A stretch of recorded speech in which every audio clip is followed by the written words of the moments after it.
감히 내 은인을 건드려!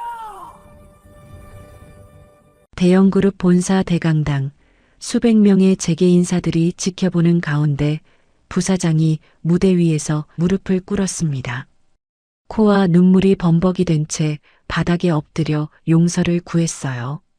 그 앞에는 1년 전 실종됐다던 치매 노인이 서 있었죠. 그런데 오늘따라 눈빛이 달랐습니다. 멍하고 흐릿하던 눈동자에 서슬 퍼런 칼날 같은 빛이 서려 있었어요. 그리고 그 옆에는 양복을 입은 청년이 어안이 벙벙한 표정으로 서 있었습니다. 일주일 전까지 반지하에서 배달 아르바이트를 하던 청년이었죠. 대형그룹 전무가 그에게 90도로 허리를 숙이며 말했어요. 도련님, 늦게 모시러 와서 죄송합니다. 대체 1년 전 그 밤 쓰레기장에 버려진 치매 할머니에게 무슨 일이 있었던 걸까요? 소중한 민낯사연 가족 여러분. 사연 시작 전 구독과 좋아요를 눌러주시고 어디서 듣고 계신지 댓글 남겨주시면 지금 계신 그곳에 행운이 가득할 거예요. 1년 전 그의 겨울이었습니다.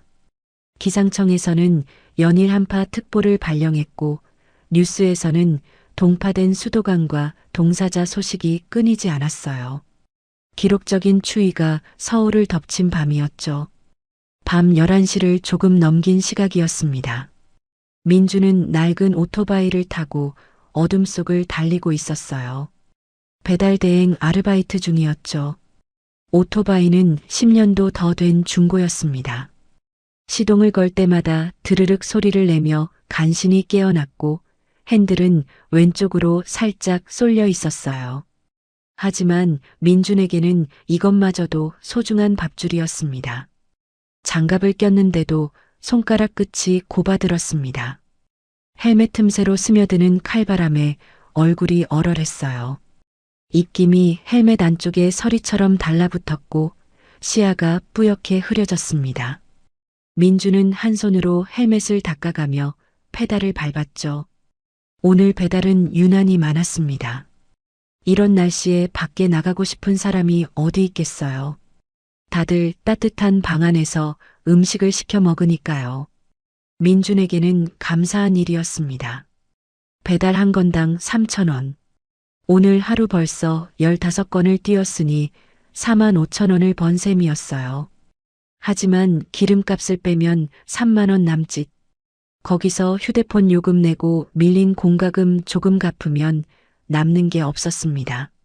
민주는 속으로 계산을 하다가 씁쓸하게 웃었어요.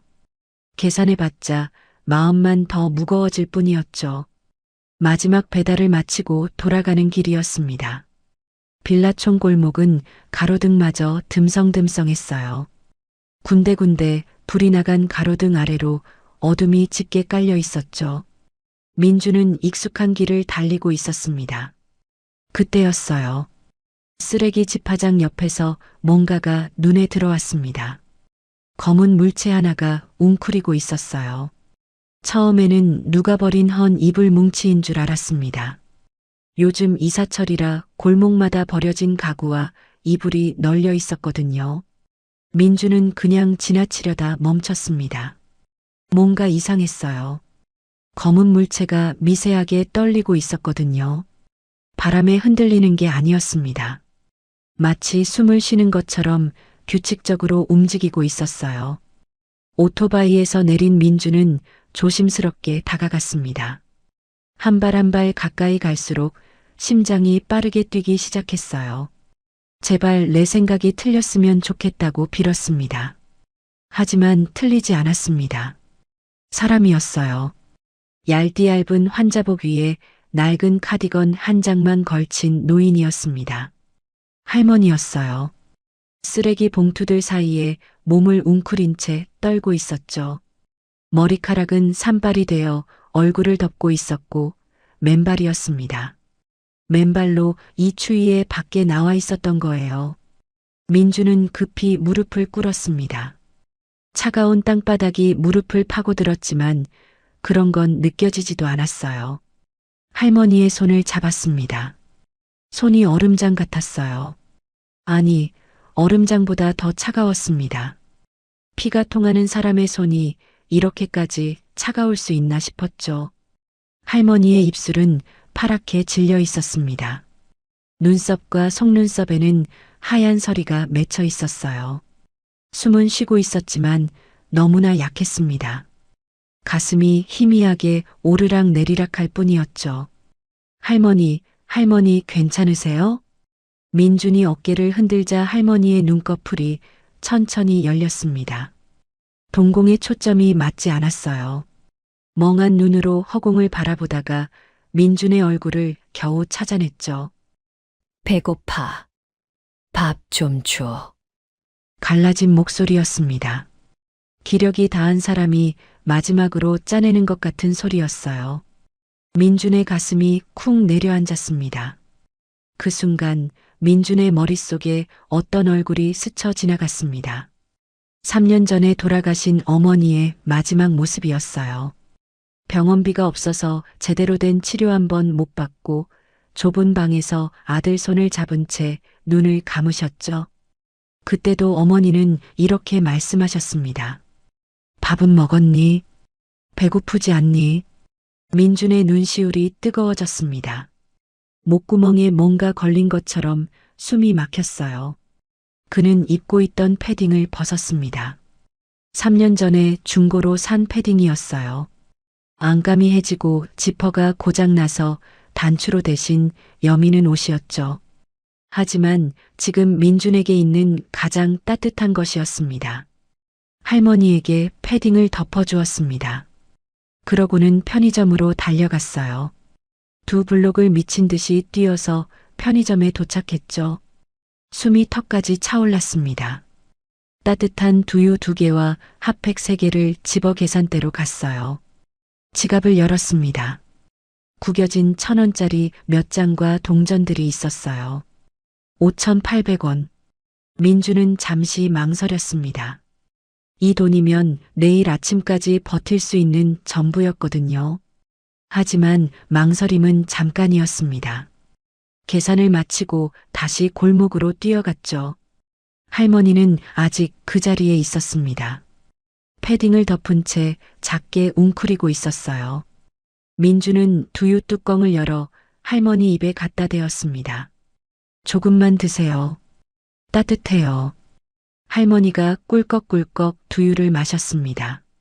목이 움직일 때마다 간절함이 느껴졌어요. 얼마나 굶은 걸까요? 얼마나 오래 이렇게 있었던 걸까요? 두유를 다 마신 할머니의 눈에 조금씩 생기가 돌았습니다. 하지만 여전히 의식은 또렷하지 않았어요. 민주는 핫팩을 꺼내 할머니의 손과 배 위에 올려놓았습니다. 일단 파출소에 가야겠다고 생각했습니다. 신고를 하면 보호소에서 데려가 주겠죠. 민주는 주머니에서 휴대폰을 꺼내 112를 눌렀어요. 얼마 지나지 않아 멀리서 사이렌 소리가 들려왔습니다. 그런데 그 소리를 듣자마자 할머니의 반응이 달라졌어요. 갑자기 몸을 웅크리더니 민준의 팔을 꽉 움켜쥐었습니다. 손톱이 살을 파고들 정도로 세게요. 안 돼! 잡혀가면 죽어! 할머니의 목소리가 떨렸습니다. 공포에 질린 목소리였어요. 눈동자가 사방으로 흔들렸고 온몸이 후들후들 떨렸습니다. 추위 때문이 아니었어요. 이건 다른 종류의 떨림이었습니다. 민주는 당황했습니다. 무슨 상황인지 알 수가 없었거든요. 경찰이 오면 도움을 받을 수 있는데 왜 저렇게 무서워하는 걸까요? 경찰이 도착했습니다. 민주는 상황을 설명했어요. 길에서 쓰러진 노인을 발견했다고 신원을 확인해 달라고요. 경찰은 무전기로 본부에 연락을 취했습니다. 잠시 후 답변이 왔어요. 지문 등록이 안 되어 있습니다. 실종 신고도 접수된 게 없고요. 이상했습니다. 이 나이대 어르신이라면 주민등록이 되어 있을 텐데 지문 조회가 안 된다니요. 마치 세상에 존재하지 않는 사람 같았어요. 아니면 누군가 일부러 그렇게 만들어 놓은 것처럼요. 일단 보호소로 모시겠습니다. 경찰이 할머니에게 다가가자 할머니가 비명을 질렀습니다. 싫어. 집에 가기 싫어. 무서워. 발작적인 반응이었어요. 할머니는 민준의 옷자락을 꽉 붙잡고 놓지 않았습니다. 마른 손에 어디서 그런 힘이 나오는지 민준의 옷깃이 찢어질 것 같았어요. 민준은 할머니의 손을 내려다보았습니다. 뼈만 앙상하게 남은 손. 손등에는 핏줄이 붉어져 나와 있었고 손톱은 갈라져 있었어요. 그 손이 자신의 옷을 부여잡고 있었습니다. 마치 마지막 구명줄을 잡은 것처럼요. 민준의 가슴 속에서 무언가가 뜨겁게 치밀어 올랐습니다. 이 할머니를 이대로 보낼 수 없다는 생각이 들었어요. 이유를 설명할 수는 없었습니다. 그냥 그래야 할 것 같았어요. 저기요, 제가 일단 모시고 있을게요. 내일 다시 연락드릴게요. 경찰은 의아한 눈으로 민준을 바라보았습니다. 가족도 아닌 사람이 왜 그러냐는 눈빛이었죠. 하지만 민준은 물러서지 않았어요. 결국 경찰은 민준의 연락처를 받고 돌아갔습니다. 민준은 할머니를 부축해 일으켰습니다. 할머니는 제대로 걷지도 못했어요. 민준은 할머니를 업었습니다. 깃털처럼 가벼웠어요. 뼈와 가죽만 남은 것 같은 몸이었죠.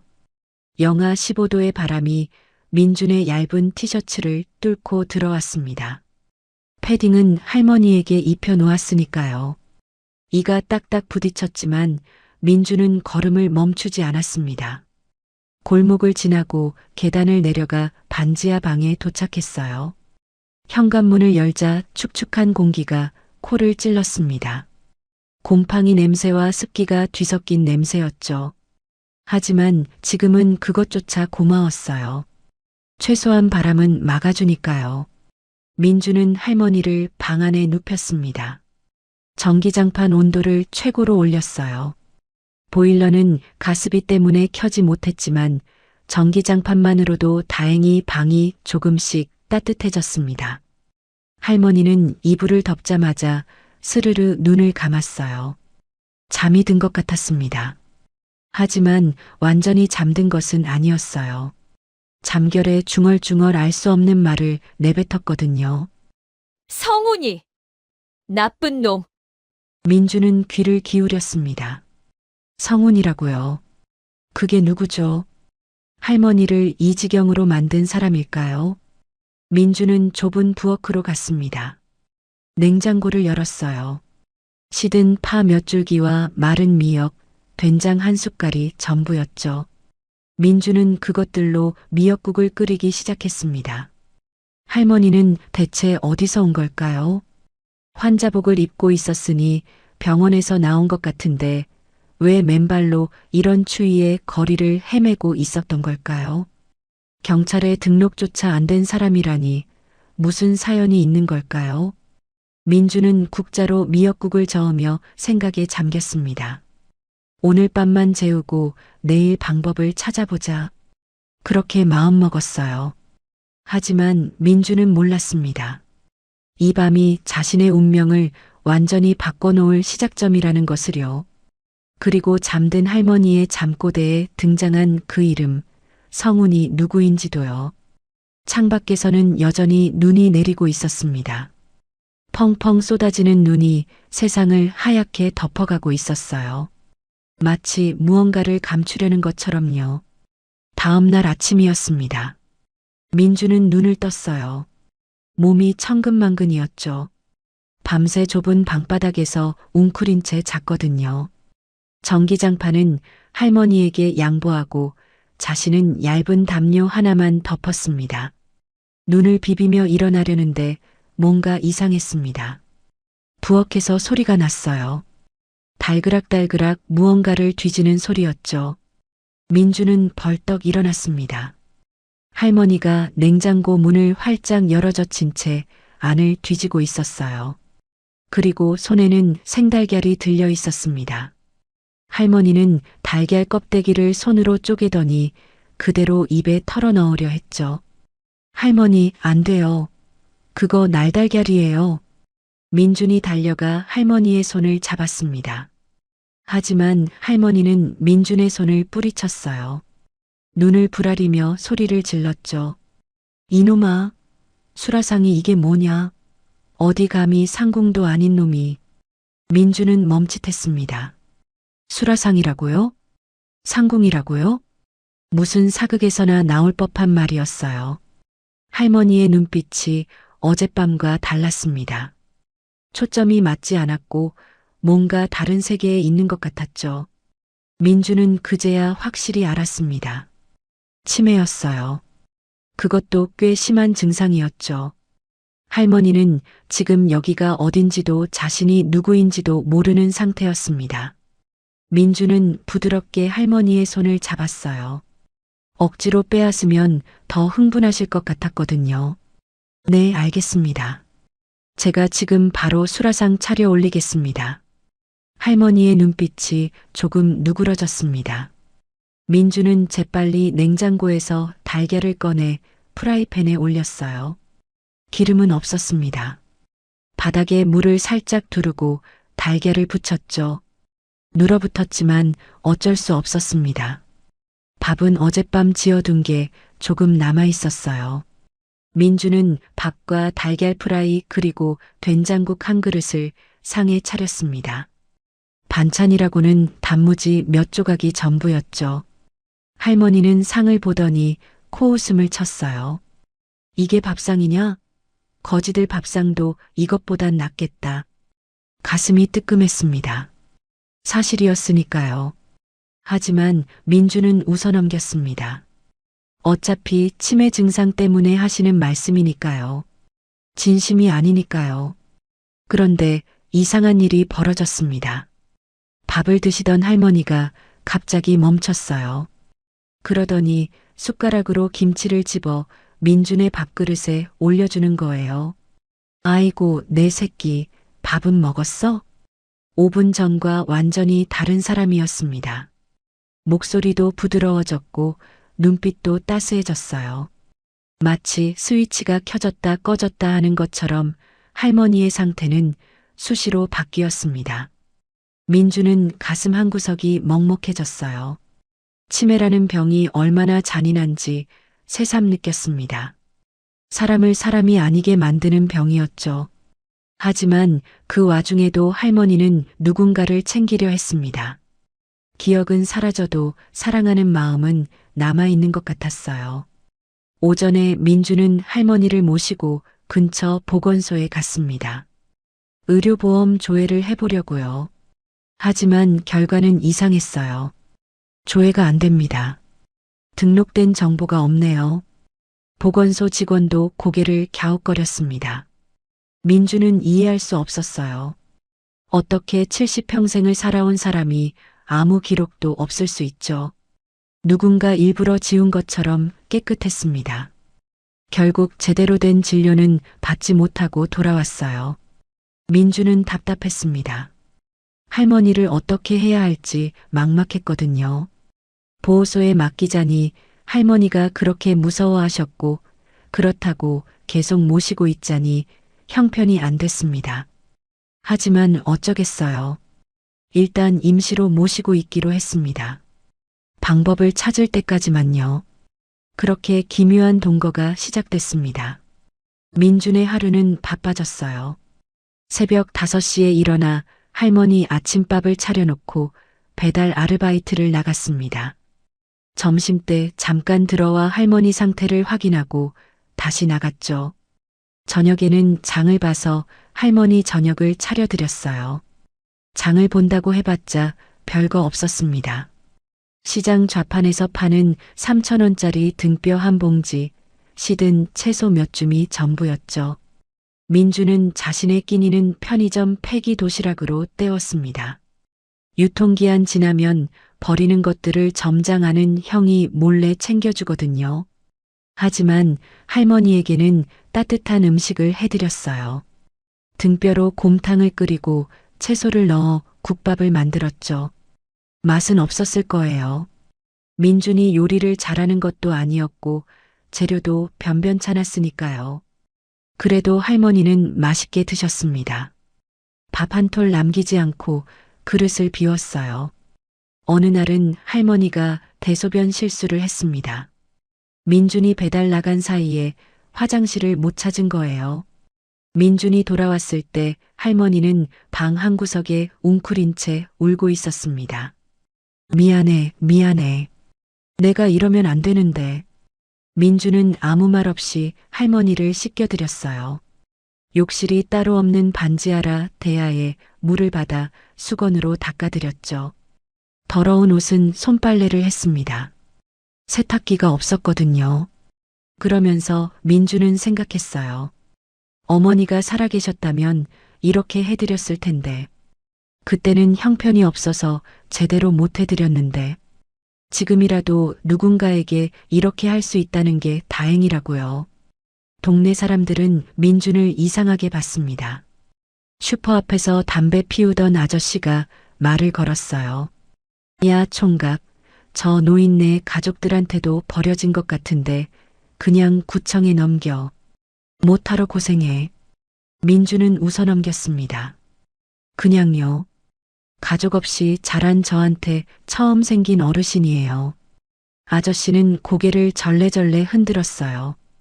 요즘 세상에 저런 바보가 다 있나 하는 표정이었죠.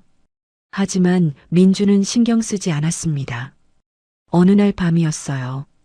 갑자기 천둥 번개가 쳤습니다. 창밖이 번쩍번쩍 밝아졌다가 어두워지기를 반복했죠. 우르르 쾅쾅 하늘이 무너지는 것 같은 소리가 났습니다. 할머니가 비명을 지르며 깨어났어요. 온몸을 부들부들 떨면서 이불을 뒤집었었죠. 그러더니 민준에게 기어와 품을 파고들었습니다. 무서워, 무서워. 폭격이야. 숨어야 해. 민준은 할머니를 꼭 안았어요. 할머니의 몸이 떨리는 게 고스란히 느껴졌습니다. 심장이 얼마나 빠르게 뛰는지 등 너머로 전해졌죠. 폭격이라니 무슨 말일까요? 전쟁 때 기억이 떠오른 걸까요? 할머니는 대체 어떤 삶을 살아온 걸까요?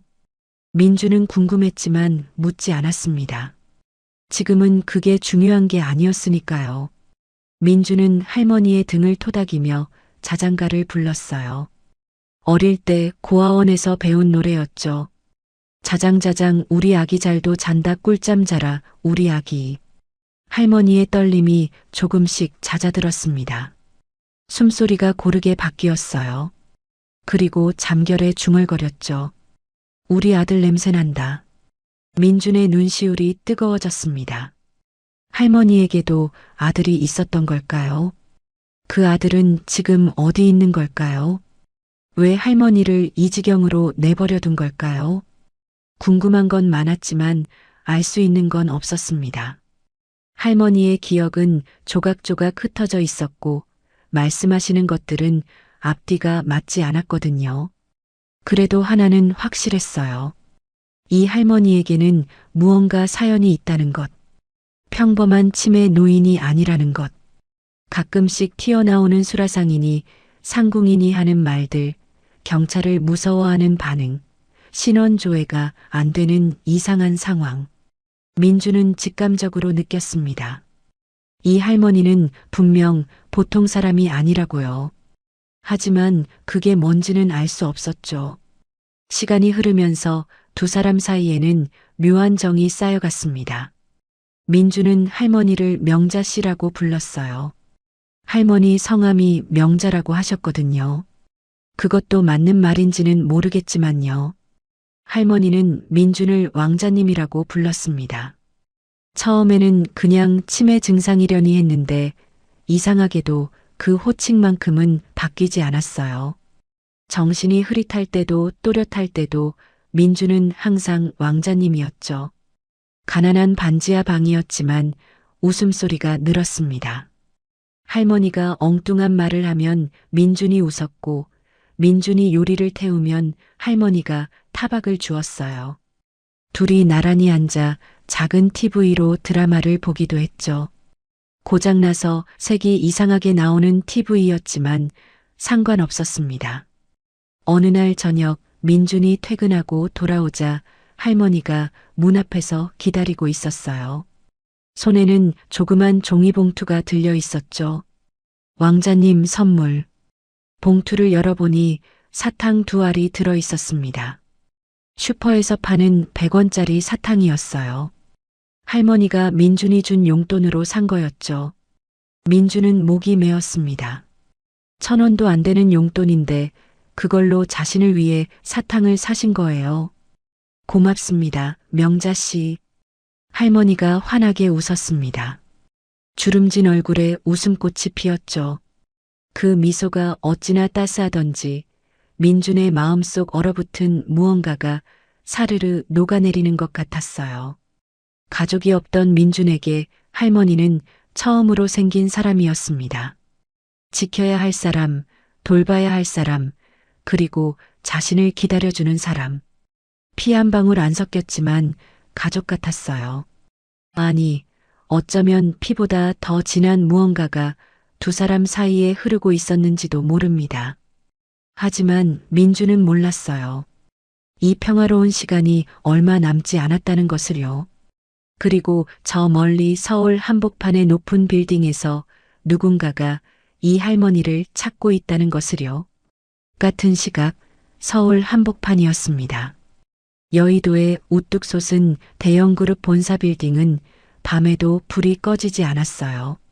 40층짜리 유리 건물이 도시의 불빛을 반사하며 번쩍거렸죠. 마치 권력과 돈의 상징처럼요.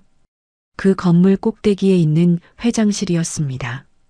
정확히 말하면 지금은 부사장실이었어요. 방 안에는 성훈이 혼자 앉아 있었습니다. 손에는 위스키 잔이 들려 있었죠. 성훈은 잔을 기울였습니다. 얼음이 달그락거리는 소리가 조용한 방 안에 울렸어요. 한 모금, 두 모금. 목구멍으로 넘어가는 술이 뜨거웠지만 마음은 차갑게 식어 있었습니다. 책상 위에는 신문이 펼쳐져 있었어요. 대형그룹 명예회장 이명자 실종 1년 경영 공백 장기화 우려. 굵은 글씨로 적힌 헤드라인이 성훈의 신경을 긁었습니다. 성훈은 신문을 구겨 쓰레기통에 던졌어요. 휴지통 안에는 이미 비슷한 신문들이 수북이 쌓여 있었죠. 매일 같이 나오는 기사들이었습니다. 명예회장의 행방을 묻는 기사, 경영권 승계를 둘러싼 추측 기사, 주가 하락을 우려하는 기사. 성훈의 이마에 핏줄이 붉어졌습니다. 주먹으로 책상을 쾅 내리쳤어요.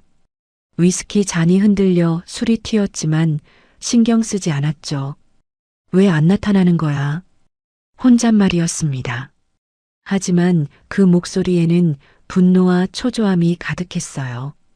성훈은 자리에서 벌떡 일어나 창가로 갔습니다. 40층 아래로 서울의 야경이 펼쳐져 있었죠.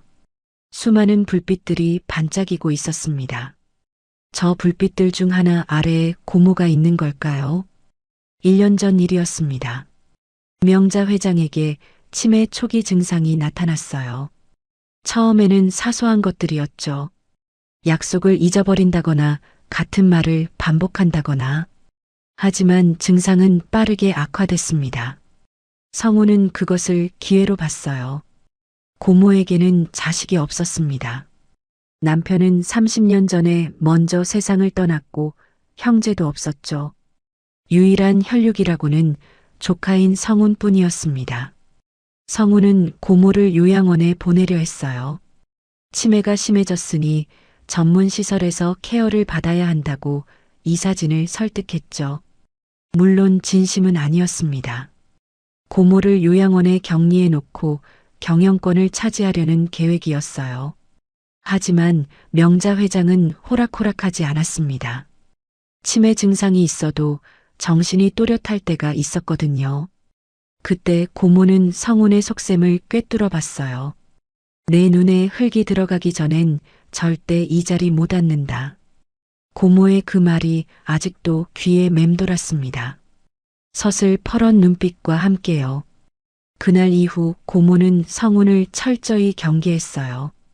비서도 바꾸고 경호원도 바꿨죠.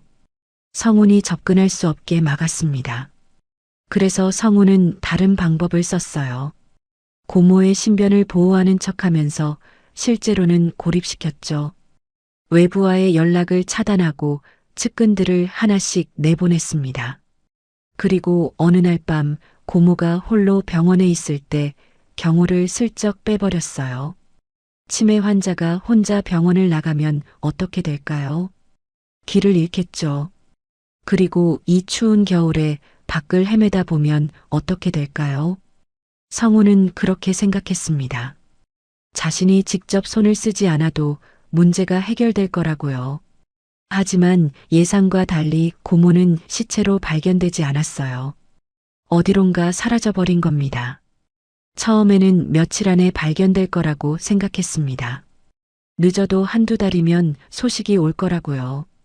하지만 1년이 지나도록 고모의 행방은 오리무중이었습니다. 성우는 초조해지기 시작했어요. 이사회에서는 명예회장의 생사가 확인되기 전까지 경영권 승계를 보류한다고 발표했거든요. 법적으로 실종 선고를 받으려면 최소 5년은 기다려야 했습니다. 그동안 성우는 부사장 직함에 묶여 있어야 했죠. 게다가 주주들의 눈초리도 따가웠습니다. 명예회장이 갑자기 사라진 것에 대한 의혹의 시선이 성훈에게 쏠렸거든요. 직접적인 증거는 없었지만 소문은 빠르게 퍼졌어요. 성훈은 전화기를 집어들었습니다. 저장된 번호 중 하나를 눌렀어요. 신호음이 2번 울리고 상대방이 받았습니다. 흥신소 실장이었습니다. 성훈이 고용한 사람이었죠. 어떻게 됐어? 예, 부사장님. 일단 서울 시내 병원과 요양원은 다 뒤졌습니다. 거기엔 없습니다. 그럼 어디를 뒤져? 지금 달동네 쪽을 탐문하고 있습니다. 재개발 지역이나 쪽방촌 같은데요. 성훈의 눈이 가늘어졌습니다. 달동네라고요? 그 고고한 고모가 그런 곳에 있을 리가요. 하지만 다른 방법이 없었습니다. 서울 바닥 다 뒤져서라도 찾아내. 시체라도 가져와야 내가 산다고. 예, 알겠습니다. 전화를 끄는 성우는 다시 창밖을 바라봤습니다. 어딘가에 고모가 있을 거예요. 살아있든 죽어있든. 그리고 그걸 찾아내야 했습니다. 어떤 방법을 써서라도요. 같은 시각 서울 외곽의 한 골목이었습니다. 흥신소 직원 2명이 어두운 길을 걷고 있었어요. 한 손에는 손전등을, 다른 손에는 사진 한 장을 들고 있었죠. 사진 속에는 명자 회장의 모습이 담겨 있었습니다. 2년 전 회사 행사 때 찍은 사진이었어요. 화려한 한복을 입고 미소 짓는 모습이었죠. 지금은 어떤 모습일지 알 수 없었지만 얼굴 윤곽은 비슷할 거라고 생각했습니다. 그들은 골목마다 다니며 사람들에게 사진을 보여줬어요. 혹시 이분 보신 적 있으세요? 대부분은 고개를 저었습니다. 관심 없다는 듯이 돌아서거나 귀찮다는 표정을 지었죠. 그러다 한 슈퍼 앞에서 멈췄습니다. 주인 아주머니가 담배를 피우며 앉아 있었거든요. 흥신소 직원이 다가가 사진을 내밀었어요. 아주머니, 혹시 이분 보신 적 있으세요? 아주머니는 사진을 한참 들여다봤습니다. 눈을 가늘게 뜨고 고개를 이리저리 기울였어요. 이 할머니 어디서 본 것 같은데. 흥신소 직원의 눈빛이 날카로워졌습니다. 어디서요? 아주머니는 담배를 한 모금 빨더니 말했어요. 저 밑에 반지하에 사는 총각 있거든. 거기 할머니랑 닮은 것 같기도 하고. 반지하요? 어느 집이죠? 아주머니가 손가락으로 골목 아래쪽을 가리켰습니다. 흥신소 직원들은 서로 눈빛을 교환했어요. 드디어 단서를 잡은 것 같았죠. 그런데 그때 슈퍼 안에서 손님이 나왔습니다. 아주머니는 화들짝 놀라며 자리에서 일어났어요. 아이고, 손님, 뭐 드릴까요? 아주머니는 손님을 응대하느라 흥신소 직원들에게 더 이상 신경을 쓰지 못했습니다. 직원들은 일단 물러났어요. 하지만 반지하라는 정보는 얻었죠. 그날 밤 흥신소 직원은 성운에게 보고했습니다. 외곽 쪽에 비슷한 사람이 있다는 제보를 받았습니다. 좀 더 확인해 보겠습니다. 성운의 입가에 미소가 번졌습니다. 드디어 꼬리를 잡은 건가요? 1년 동안 찾아 헤매던 고모의 행방을 말이에요. 한편 성운에게는 또 다른 일이 있었습니다. 대형그룹 신입사원 공채 최종 면접이 다가오고 있었거든요. 원래 부사장이 면접관으로 참여할 일은 없었어요. 하지만 성운은 일부러 자신의 이름을 명단에 올렸습니다. 성운에게는 악취미가 있었어요. 힘없고 가난한 지원자들을 면접장에서 짓밟는 것이었죠. 소위 스펙이 화려한 지원자들 사이에서 초라한 이력서를 들고 온 사람들. 그들의 희망을 짓밟을 때 성운은 묘한 쾌감을 느꼈습니다. 성운은 지원자 명단을 훑어봤어요. 한 사람의 이력서가 눈에 들어왔습니다. 김민준, 32세, 고졸 검정고시, 가족사항 없음. 성운의 입꼬리가 올라갔습니다. 이런 쥐새끼가 감히 우리 회사에 지원을 해? 이력서를 책상 위에 던졌습니다. 고아의 고졸이라니. 어떻게 서류 전형을 통과한 건지 모르겠지만 면접장에서 확실히 망신을 줘야겠다고 생각했어요. 성운은 아직 몰랐습니다. 그 이력서의 주인공이 바로 자신이 찾는 고모를 숨기고 있는 사람이라는 것을요. 그리고 머지않아 그 가난한 청년과 마주하게 될 거라는 것을요. 서울의 밤은 깊어가고 있었습니다. 높은 빌딩 위에서 성운은 야경을 내려다봤어요. 저 불빛들 사이 어딘가에 고모가 있겠죠. 그리고 그 옆에는 아무것도 모르는 한 청년이 있었습니다. 두 사람의 운명이 교차하는 순간이 다가오고 있었어요. 그것도 아주 가까이요. 드디어 그날이 왔습니다. 대형그룹 신입사원 공채 최종 면접 날이었어요. 민주는 새벽 5시에 눈을 떴습니다. 알람이 울리기도 전이었죠. 밤새 뒤척이다 겨우 2~3시간 잔 것 같았어요. 긴장 때문이었습니다. 심장이 쿵쾅쿵쾅 뛰었고 손바닥에는 땀이 배어 있었죠. 민주는 조용히 일어나 옷장을 열었습니다. 옷장이라고 해봤자 플라스틱 서랍장이었어요. 삐걱거리는 서랍을 열자 양복 한 벌이 보였습니다. 5년 전에 중고로 산 양복이었어요. 동대문 상가 지하에서 2만 원 주고 샀죠. 어깨 부분이 조금 늘어나 있었고 팔 길이가 살짝 짧았습니다. 하지만 민준에게는 이게 유일한 양복이었어요. 민준은 양복을 꺼내 조심스럽게 펼쳤습니다. 그러고는 좁은 부엌에서 다리미를 꺼냈어요. 다리미판이 없어서 바닥에 수건을 깔고 그 위에서 다림질을 했죠. 천천히 정성껏 주름을 펴나갔습니다. 다림질을 하는 동안 민준의 머릿속에는 여러 생각이 스쳐 지나갔어요. 이번에 붙으면 인생이 바뀔 거야. 정규직이 되면 월급이 들어오고 그러면 명자 씨도 더 잘 모실 수 있어. 제대로 된 병원에도 데려갈 수 있고요. 면접 준비는 3개월 전부터 했습니다. 배달 아르바이트 끝나고 새벽에 도서관에 가서 경제신문을 읽었어요. 대형그룹의 역사와 사업 분야를 달달 외웠죠. 예상 질문을 뽑아서 혼자 대답하는 연습도 수백 번 했습니다. 서류 전형에 붙었을 때 민주는 펑펑 울었어요. 고졸 검정고시에 변변한 스펙도 없는 자신이 대기업 문턱을 넘었다는 게 믿기지 않았거든요.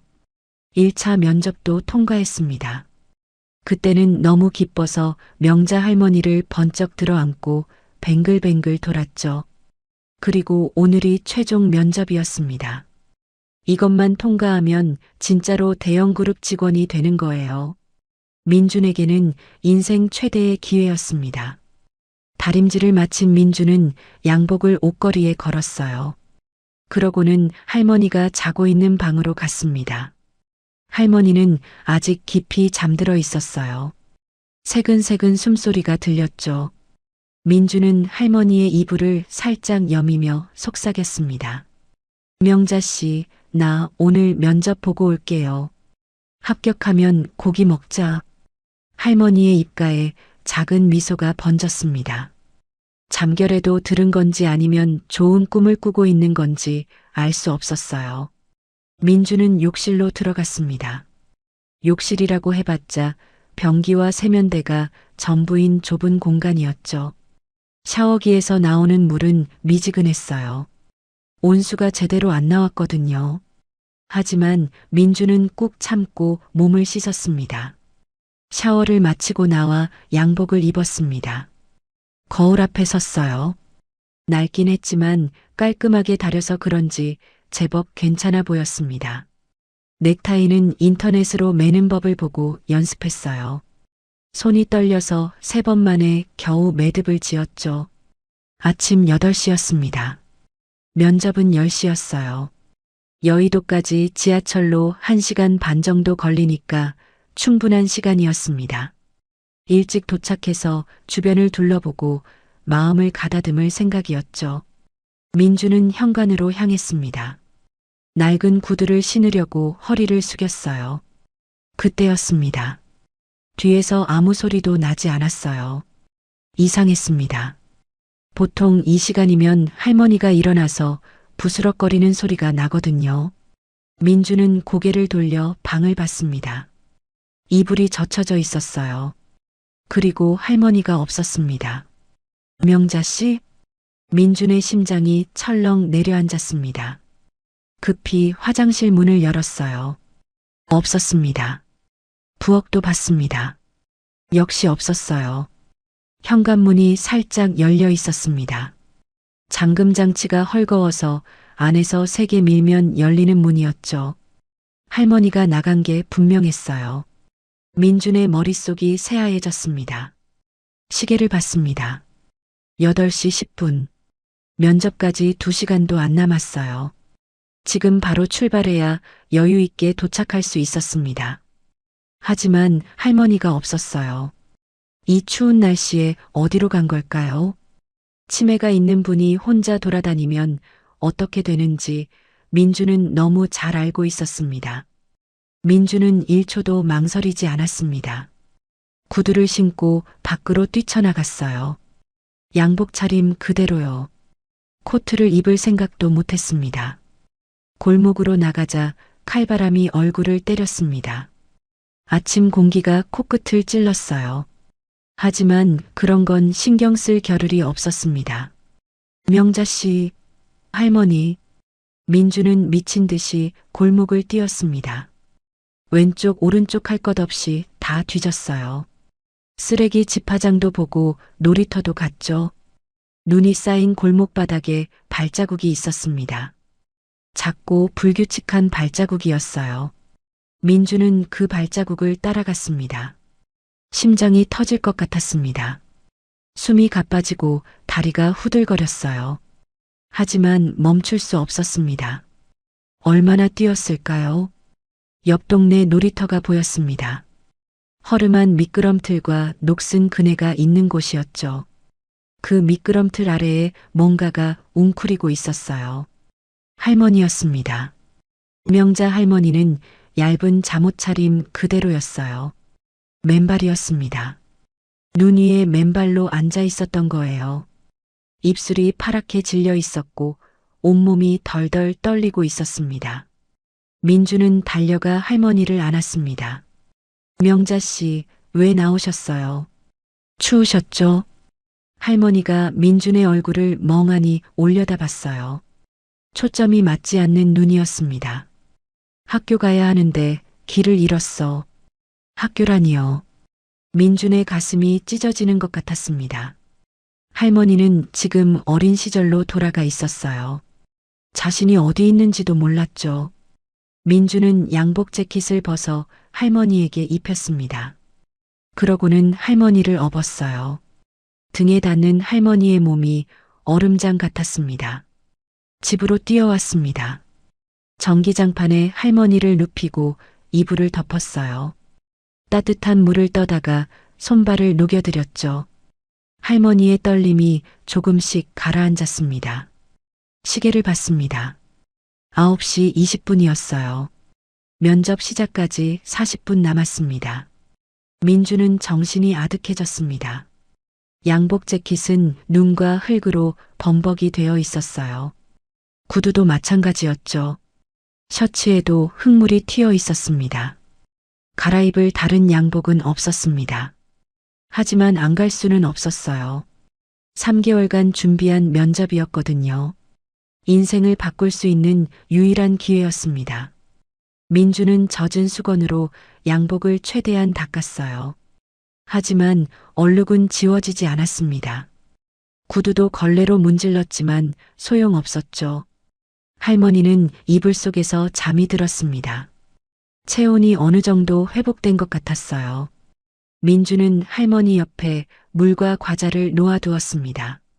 명자 씨, 나 금방 다녀올게요. 절대 밖에 나가면 안 돼요. 민주는 집을 나섰습니다. 시계는 9시 40분을 가리키고 있었어요. 뛰어야 했습니다.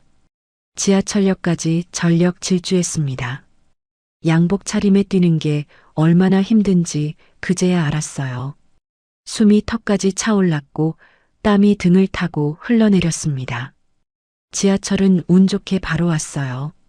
하지만 여의도 가는 도중에 신호 문제로 열차가 5분 동안 멈췄습니다. 민주는 손잡이를 꽉 쥐고 발을 동동 굴렸어요. 제발 빨리 가자고 속으로 빌었죠. 면접장에 도착한 건 10시 정각이었습니다. 지각은 면했어요. 하지만 민준의 모습은 처참했습니다. 땀에 젖은 셔츠, 흙이 묻은 양복, 물기가 마르지 않은 구두. 머리카락은 땀 때문에 이마에 달라붙어 있었고 얼굴은 달리느라 벌겋게 달아올라 있었죠. 대기실에 들어서자 다른 지원자들의 시선이 쏠렸습니다. 그들은 하나같이 깔끔했어요. 다림질 잘 된 정장에 반짝이는 구두, 단정하게 빗은 머리카락, 자신감 넘치는 표정. 그들 사이에서 민주는 완전히 이질적인 존재였습니다. 속닥속닥 소리가 들렸어요. 저 사람 뭐야? 배달부인가? 길에서 뒹굴다 왔나 봐. 민준의 얼굴이 화끈거렸습니다. 가슴 한구석에 납덩이가 얹힌 것 같았어요. 창피했습니다. 하지만 여기까지 왔는데 돌아갈 수는 없었죠. 김민준 씨, 들어오세요. 이름이 불렸습니다. 민준은 떨리는 다리를 이끌고 면접장 문을 열었어요. 안으로 들어서자 긴 테이블이 보였습니다. 면접관 5명이 앉아 있었어요. 그 중앙에 한 남자가 있었습니다. 50대쯤 되어 보이는 남자였죠. 양복은 눈으로 봐도 비싼 티가 났고 손목에는 번쩍이는 시계가 채워져 있었습니다. 박성훈 부사장이었어요. 민준은 몰랐지만 말이죠. 성훈은 민준을 보자마자 코를 막는 신용을 했습니다. 옆 면접관에게 속삭이는 것이 들렸어요. 어디서 거지 냄새가 나나 했더니 민준의 주먹이 꽉 쥐어졌습니다. 하지만 참았어요. 여기서 무너지면 안 됐습니다. 오다가 급한 사정이 있었습니다. 죄송합니다. 실력으로 보여드리겠습니다. 민준이 허리를 깊이 숙여 인사했습니다. 하지만 성훈의 표정은 차가웠어요. 성훈은 민준의 자기소개서를 집어들었습니다. 그러더니 천천히 종이 비행기로 접기 시작했어요. 민준의 눈이 커졌습니다. 3개월 동안 수십 번 고쳐 쓴 자기소개서였거든요. 성훈이 종이 비행기를 민준 쪽으로 날렸습니다. 비행기는 민준의 발 앞에 떨어졌어요. 부모 없이 자라서 기본 예절을 못 배웠나 보군. 냄새나니까 나가. 민준의 눈앞이 캄캄해졌습니다. 눈물이 차올랐지만 억지로 삼켰어요. 여기서 울면 안 됐습니다. 그들이 원하는 게 바로 그거니까요. 민준은 떨리는 목소리로 말했습니다. 감사합니다. 돌아서서 문을 열고 나왔어요. 복도에 나오자 다리에 힘이 풀렸습니다. 벽에 기대어 간신히 버텼죠. 한 방울 두 방울 눈물이 흘러내렸습니다. 참으려 했는데 참을 수가 없었어요. 목이 메어 소리가 나오지 않았습니다. 어머니, 저 너무 힘들어요. 민주는 아무도 없는 비상계단에서 한참을 울었습니다. 3개월간의 노력이 물거품이 됐어요. 인생을 바꿀 기회가 손가락 사이로 빠져나갔죠. 하지만 민주는 몰랐습니다. 오늘 자신을 모욕한 그 남자가 바로 명자 할머니를 쫓고 있는 사람이라는 것을요. 그리고 두 사람의 운명이 다시 교차하게 될 거라는 것을요. 민준이 집으로 돌아온 건 오후 2시가 넘어서였습니다. 원래 지하철로 1시간 반이면 올 거리를 3시간이나 걸렸어요. 현관문을 열자 익숙한 곰팡이 냄새가 코를 찔렀습니다. 좁은 반지하 방, 천장에서 물이 새서 생긴 얼룩, 벽지가 들뜬 곳마다 보이는 시커먼 곰팡이. 민주는 이 풍경을 바꾸고 싶었어요. 할머니를 더 좋은 곳에서 모시고 싶었습니다. 하지만 오늘 그 꿈이 산산조각 났죠. 할머니는 전기장판 위에 누워 있었습니다. 아침에 눕혀드린 그 자세 그대로였어요. 민주는 살금살금 다가가 할머니의 이마를 짚어봤습니다. 다행히 열은 없었어요. 숨소리도 고르게 들렸죠. 민주는 방 한구석에 주저앉았습니다. 등을 벽에 기댔어요. 몸에서 힘이 쭉 빠져나가는 것 같았습니다. 편의점에서 소주 한 병을 사왔어요. 1,800원짜리 제일 싼 소주였죠. 안주도 없이 뚜껑을 따서 입에 댔습니다. 목구멍이 화끈거렸어요. 술을 잘 못하는 민준이었지만 오늘만큼은 취하고 싶었습니다. 한 모금 두 모금. 빈속에 들어간 술이 금방 올라왔어요. 머리가 어지러지해졌죠. 하지만 가슴속에 응어리진 것은 풀리지 않았습니다. 민준의 눈에서 눈물이 흘러내렸습니다. 처음에는 조용히 흐르다가 점점 소리가 커졌어요. 어깨가 들썩거렸고 콧물이 섞여 나왔죠. 어머니, 저 너무 힘들어요. 저 어떻게 해야 돼요? 혼잣말이었습니다. 3년 전 돌아가신 어머니에게 하는 말이었죠. 민주는 어머니가 돌아가신 후로 이렇게 운 적이 없었어요. 장례식장에서도 울지 않았습니다. 울면 무너질 것 같았거든요. 하지만 오늘은 참을 수가 없었어요. 고아원에서 자랄 때도 견뎠습니다. 중학교도 못 가고 공장에서 일할 때도 버텼어요. 어머니 병원비 벌겠다고 하루에 배달 30건씩 뛸 때도 이를 악물었죠. 포기하면 안 된다고 스스로를 다독였습니다. 그런데 오늘은 정말 힘들었어요. 누군가에게 존재 자체를 부정당한 기분이었거든요. 부모 없이 자라서 예절을 못 배웠다는 그 말이 머릿속에서 맴돌았습니다. 그 말이 가슴에 못처럼 박혀서 빠지지 않았어요. 그때였습니다. 등 뒤에서 부스럭거리는 소리가 났어요. 고개를 돌리자 할머니가 일어나 앉아 있었습니다. 언제 깨셨는지 민준을 물끄러미 바라보고 있었어요. 할머니의 눈빛은 평소와 달랐습니다. 흐릿하지 않았어요. 또렷한 눈으로 민준을 보고 있었죠. 할머니가 천천히 기어와 민준의 옆에 앉았습니다. 그러더니 주름진 손으로 민준의 젖은 등을 쓸어주었어요. 우나? 우리 왕자님 누가 울렸어? 내가 혼내줄까? 민준은 그 말에 더 서럽게 울었습니다. 어린아이처럼 엉엉 소리 내어 울었어요. 할머니는 아무 말 없이 민준의 등을 토닥토닥 두드려 주었습니다. 얼마나 울었을까요? 민준의 울음이 조금씩 잦아들었습니다. 눈물은 그쳤지만 가슴은 여전히 쓰렸어요. 할머니가 민준의 얼굴을 들여다봤습니다. 배고프지? 내가 맛있는 거 해줄까? 민준은 피식 웃었어요. 할머니가 요리를 할 수 있는 상태가 아니라는 걸 알았거든요. 하지만 그 마음이 고마웠습니다. 아니요, 명자 씨. 저 괜찮아요. 할머니는 고개를 갸웃거렸습니다. 뭔가를 생각하는 표정이었어요. 그러더니 갑자기 자신의 바지춤을 뒤적거리기 시작했습니다. 민주는 의아했어요. 할머니가 바지 허리 쪽을 한참 만지작거렸거든요. 자세히 보니 바지 안쪽에 뭔가가 꿰매져 있었습니다. 작은 주머니 같은 것이었어요. 할머니는 실밥을 뜯기 시작했습니다. 손톱으로 조심스럽게 실을 풀었어요.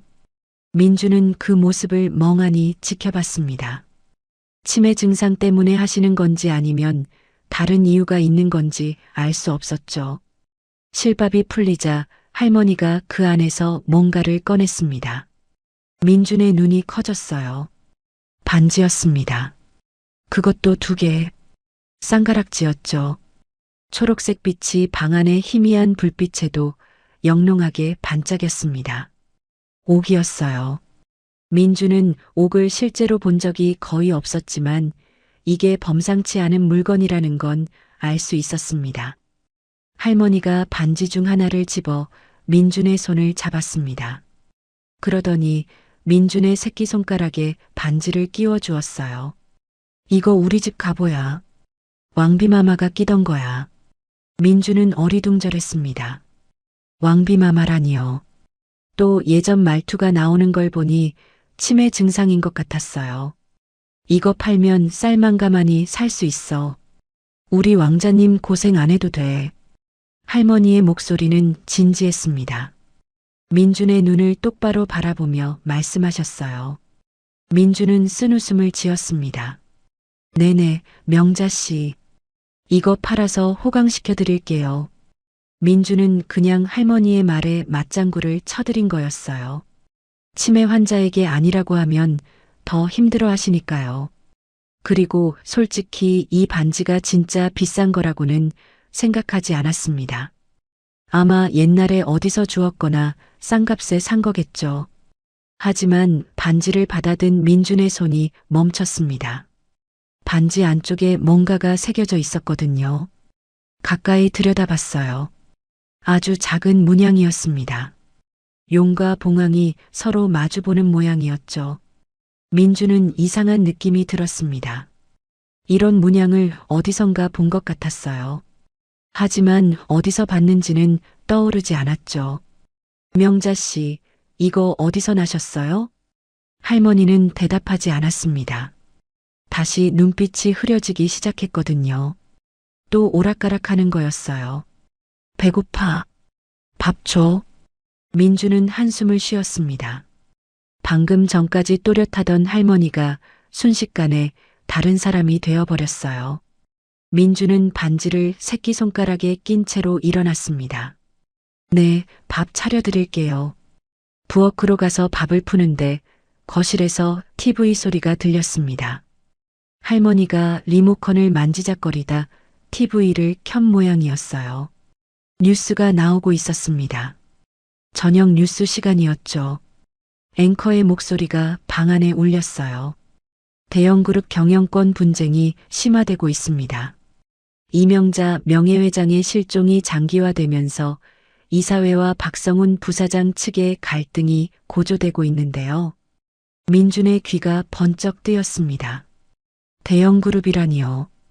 오늘 자신을 모욕한 그 회사 아닌가요? 손에 밥그릇을 든 채 TV 화면을 봤습니다. 화면에 박성훈 부사장의 얼굴이 나왔어요. 아까 면접장에서 자신을 조롱하던 바로 그 얼굴이었습니다.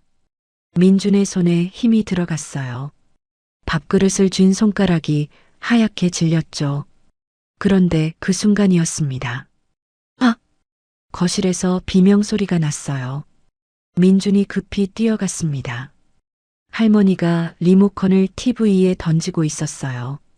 리모컨이 화면에 부딪혀 바닥에 떨어졌죠. 저놈이 내 반지를 훔쳐가려고 했어. 저 도둑놈. 할머니가 TV를 향해 소리를 질렀습니다. 얼굴이 벌겋게 달아올라 있었고 온몸이 부들부들 떨리고 있었어요. 민주는 급히 할머니를 안았습니다. 명자 씨, 진정하세요. 괜찮아요. 하지만 할머니는 쉽게 진정되지 않았어요. TV 화면을 노려보며 계속 중얼거렸습니다. 성훈이 나쁜 놈. 내 것 빼앗으려고. 나를 그렇게. 민주는 가슴이 철렁했습니다. 성훈이라고요. 예전에 잠꼬대로 들었던 이름이었어요. 그리고 TV에 나온 사람의 이름도 박성훈이었죠. 설마 할머니가 저 사람을 아는 걸까요? 재벌가 부사장과 이침의 노인 사이에 무슨 관계가 있는 걸까요? 민주는 할머니의 눈을 바라봤습니다. 평소에 흐릿한 눈이 아니었어요. 분노와 슬픔과 두려움이 뒤섞인 복잡한 눈빛이었죠. 그 눈빛에서 민주는 서슬퍼런 살기 같은 것을 느꼈습니다. TV를 끄고 할머니를 달래 눕혔어요. 한참이 지나서야 할머니는 잠이 들었습니다. 민주는 할머니 옆에 앉아 반지를 내려다봤습니다. 초록색 옷반지, 용과 봉황이 새겨진 문양, 왕비마마가 끼던 가보라는 할머니의 말, 그리고 TV에 나온 재벌가 부사장을 향한 격렬한 반응. 이 모든 것이 우연일까요? 아니면 무언가 연결되어 있는 걸까요? 민주는 답을 알 수 없었습니다. 하지만 한 가지는 확실했어요. 이 할머니에게는 자신이 모르는 거대한 비밀이 있다는 것. 그리고 그 비밀은 저 대형 그룹과 관련이 있을지도 모른다는 것. 민주는 반지를 꼭 쥐었습니다. 차가운 옥이 손바닥에 닿았어요. 이상하게도 마음이 차분해졌습니다. 오늘 겪은 모욕도, 무너진 꿈도, 모든 것이 잠시 잊혀졌죠. 창밖에서는 바람소리가 들렸습니다. 겨울바람이 반지하 창문을 두드리고 있었어요. 민주는 알 수 없는 불안감에 잠을 이룰 수가 없었습니다. 그리고 그 불안감은 틀리지 않았어요. 어둠 속 어딘가에서 누군가가 이 반지하를 향해 다가오고 있었으니까요. 며칠 후였습니다. 흥신소 직원이 민준의 집 근처를 어슬렁거리고 있었어요. 슈퍼 아주머니에게서 들은 정보를 확인하러 온 거였죠. 반지하에 사는 총각네 할머니가 찾는 사람과 닮았다는 말을 들었거든요. 직원은 골목 어귀에 숨어서 민준의 집을 감시했습니다. 1시간쯤 지났을 때 현관문이 열렸어요. 민준이 배달 가방을 메고 나왔죠. 그리고 그 뒤로 할머니가 문 앞까지 나와 손을 흔들었습니다. 왕자님 조심해서 다녀와. 직원의 눈이 번쩍였습니다. 주머니에서 사진을 꺼내 비교해 봤어요. 머리가 산발이고 살이 많이 빠졌지만 분명했습니다. 찾던 사람이었어요. 직원은 급히 전화를 걸었습니다. 성훈에게요. 부사장님 찾았습니다. 확실합니다. 전화기 너머로 성훈의 목소리가 들렸어요. 흥분이 섞인 목소리였습니다. 어디야? 서울 외곽 달동네입니다. 반지하에 젊은 남자랑 같이 살고 있습니다. 잠시 침묵이 흘렀습니다. 성훈이 뭔가를 생각하는 것 같았어요. 오늘 밤에 처리해. 쥐도 새도 모르게. 목격자도 없어야 해. 알겠나? 예, 알겠습니다. 전화가 끊겼습니다. 흥신소 직원은 골목을 빠져나가며 동료들에게 연락했어요. 오늘 밤이었습니다. 그날 밤 11시가 넘은 시각이었습니다. 민주는 오늘 마지막 배달을 마치고 돌아왔어요.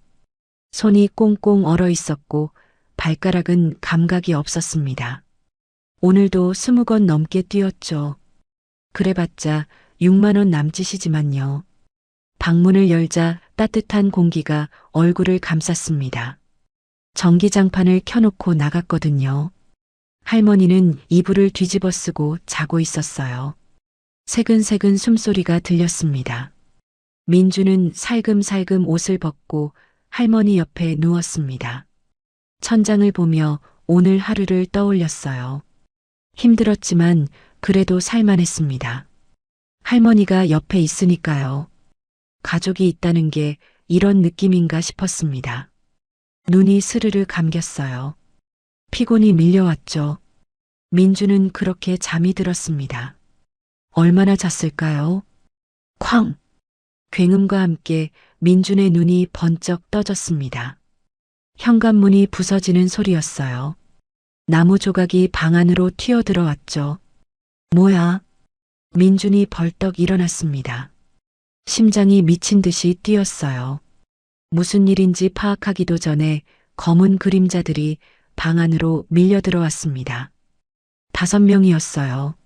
하나같이 검은 옷을 입은 덩치 큰 남자들이었습니다. 얼굴은 마스크로 가려져 있었고 손에는 야구 방망이가 들려 있었죠. 할머니가 비명을 질렀습니다. 으악! 민주는 본능적으로 할머니 앞을 막아섰어요. 온몸이 떨렸지만 물러설 수 없었습니다. 누구야? 당신들 누구야? 민준의 목소리가 갈라졌습니다. 공포 때문이었어요. 하지만 두 팔을 벌려 할머니를 감쌌죠. 덩치들 중 하나가 앞으로 나섰습니다. 목소리가 굵고 낮았어요. 할망구만 데려가면 돼. 저놈은 적당히 손봐주고. 그 말이 끝나기 무섭게 야구 방망이가 날아왔습니다. 민준의 옆구리를 정통으로 맞았어요. 숨이 턱 막혔습니다. 갈비뼈가 부러지는 것 같은 통증이 온몸을 휘감았죠. 크어! 민준이 쓰러졌습니다. 하지만 바닥에 쓰러지면서도 할머니의 손을 놓지 않았어요. 할머니가 울부짖었습니다. 안 돼. 민준아. 덩치들이 할머니를 끌어내려 했습니다. 할머니의 팔을 잡아당겼어요. 하지만 민준이 할머니의 허리를 껴안고 놓지 않았죠. 안 돼. 우리 어머니 데려가지 마. 민준의 외침이었습니다. 어머니라는 말이 절로 나왔어요. 명자 씨도 할머니도 아닌 어머니라고 불렀습니다. 덩치 하나가 야구 방망이를 다시 들어 올렸어요. 민준의 등을 내리쳤습니다. 둔탁한 소리와 함께 등뼈가 부서지는 것 같은 고통이 밀려왔죠. 하지만 민준은 놓지 않았어요. 이가 부러지도록 악물고 할머니를 껴안았습니다. 차라리 나를 죽여. 이 사람은 안 돼. 민준의 눈에서 눈물이 흘러내렸습니다. 공포 때문이 아니었어요. 할머니를 지키지 못할 것 같은 무력감 때문이었죠. 덩치들이 비웃었습니다. 미친놈 아냐? 남의 할망구 껴안고 죽겠다고? 다시 방망이가 날아왔어요. 이번엔 민준의 머리였습니다. 민준의 시야가 흐려졌어요. 귀에서 윙윙거리는 소리가 났죠. 의식이 점점 멀어져 갔습니다. 하지만 민준은 할머니를 놓지 않았어요. 그리고 희미해지는 의식 속에서 할머니의 귀를 막아주었죠. 명자 씨, 눈 감아요. 괜찮아요. 제가 지킬게요. 민준의 목소리는 거의 들리지 않을 정도로 작았습니다. 하지만 그 말을 들은 할머니의 눈이 커졌어요. 그 순간 할머니의 머릿속에서 무언가가 번쩍였습니다. 오래전 기억이었어요. 까마득히 잊고 있던 기억이 파도처럼 밀려왔죠. 1950년 겨울이었습니다. 6.25 전쟁 때였어요. 어린 명자는 피난길에 있었습니다. 인민군이 쫓아오고 있었고 사방에서 총소리가 났죠. 그때 명자의 남편이 명자를 등 뒤로 밀었어요. 자신이 앞에 나서서 막아섰죠. 남편의 등에 총알이 박혔습니다. 뜨거운 피가 명자의 얼굴에 튀었죠. 남편은 쓰러지면서도 명자의 손을 놓지 않았습니다. 당신은 살아. 꼭 살아. 그게 남편의 마지막 말이었어요. 명자는 70년 넘게 그 기억을 가슴에 묻고 살았습니다. 하지만 지금 민준의 피가 얼굴에 닿는 순간 그 기억이 되살아났어요. 할머니의 숨이 거칠어졌습니다. 호흡이 빨라지고 심장이 미친 듯이 뛰었어요. 멍하던 눈빛에 불꽃이 피어올랐습니다. 치매로 흐려졌던 의식이 선명해지기 시작했어요. 마치 짙은 안개가 거치듯이 머릿속이 맑아졌죠. 수십 년간 봉인되어 있던 진짜 자신이 깨어나고 있었습니다. 할머니의 눈빛이 달라졌어요. 더 이상 흐릿하지 않았습니다. 날카롭고 차가운 눈빛이었죠. 대한민국 재계를 호령하던 철의 여인, 이명자 회장의 눈빛이었습니다. 할머니가 천천히 몸을 일으켰습니다. 민주는 의식이 흐릿한 상태로 바닥에 쓰러져 있었어요. 덩치들은 할머니가 일어서자 비웃었습니다. 할망구가 뭘 하려고? 그때였습니다. 할머니가 구석에 있던 무쇠 솥뚜껑을 집어들었어요. 묵직한 솥뚜껑이었죠. 그리고 그것을 번쩍 들어 올려 가장 앞에 있던 덩치의 머리를 후려쳤습니다. 쨍! 굉음과 함께 덩치가 쓰러졌어요. 아무도 예상하지 못한 일이었습니다. 치매 노인의 팔에서 어떻게 저런 힘이 나올 수 있는 거죠? 나머지 덩치들이 당황해서 뒷걸음질 쳤습니다. 할머니가 그들을 향해 걸어갔어요. 한 걸음 한 걸음 압도적인 위험이 느껴졌죠. 이놈들의 새끼가. 할머니의 목소리가 방안을 울렸습니다. 천둥 같은 호통이었어요. 덩치들의 얼굴이 창백해졌습니다. 너희들 박성훈이가 보냈지? 그 말에 덩치들의 눈이 커졌어요. 어떻게 알았냐는 표정이었죠. 할머니가 한 발 더 다가갔습니다. 감히 누구 몸에 손을 대. 이게 누군지 알아? 할머니가 바닥에 쓰러진 민준을 가리켰습니다. 내 아들이야. 내 목숨보다 소중한 사람이라고. 할머니의 눈에서 눈물이 흘러내렸습니다. 하지만 목소리는 단호했어요. 서슬 퍼런 살기가 느껴졌죠. 덩치들이 서로를 바라봤습니다. 상황이 이상하게 돌아가고 있었거든요. 치매 노인을 데려가라고 해서 왔는데 이건 치매 노인이 아니었어요. 그때 할머니가 민준의 손에 끼워진 옥반지를 봤습니다. 초록빛 반지가 희미한 불빛에 반짝이고 있었어요. 할머니가 민준의 손에서 반지를 조심스럽게 뺐습니다. 그러더니 반지 한쪽을 돌렸어요. 딸깍 작은 소리가 났습니다. 반지 안에 숨겨진 장치가 작동한 거였죠. 그것은 비상 호출 장치였습니다. 대형 그룹 회장만이 가지고 있는 특수 장치였어요. 명자 회장이 만일의 사태를 대비해 만들어둔 것이었죠. 신호가 발신되었습니다. 서울 한복판 어딘가에서 수신 장치가 반응했어요. 경보음이 울렸고 사람들이 움직이기 시작했습니다. 그 사실을 모르는 덩치들은 다시 접근했어요. 노인네가 아무리 설쳐봤자 소용없어. 어서 가자고. 하지만 할머니는 물러서지 않았습니다. 민준 앞을 막아서며 솥뚜껑을 다시 들었어요. 한 놈이라도 다가오면 죽여버릴 거야. 그 눈빛에는 진심이 담겨 있었습니다. 수십 년간 대기업을 이끌며 수많은 역경을 헤쳐온 사람의 눈빛이었어요. 덩치들이 주춤했습니다. 하지만 곧 달려들려고 할 그때였어요. 밖에서 사이렌 소리가 들렸습니다. 한 대가 아니었어요. 여러 대의 사이렌이 점점 가까워지고 있었죠. 그리고 머리 위에서 헬리콥터 프로펠러 소리가 났습니다. 덩치들의 얼굴이 사색이 되었어요. 뭐야, 경찰이야? 당황한 그들이 도망치려 했지만 이미 늦었습니다. 대문이 박살나며 검은 제복을 입은 경호원들이 밀려들어왔어요. 대형 그룹 사설 경호팀이었죠. 그 뒤를 이어 경찰 특공대도 들이닥쳤습니다. 순식간에 덩치들이 제압되었어요. 바닥에 엎드려 수갑이 채워졌죠. 뒤이어 백발의 신사가 방 안으로 들어왔습니다. 최전무였어요. 명자 회장의 최측근이었죠. 그는 쓰러진 민준과 당당히 서 있는 할머니를 보았습니다. 최전무의 무릎이 꺾였어요. 바닥에 엎드려 통곡했습니다. 회장님, 살아계셨군요. 죽을 죄를 지었습니다.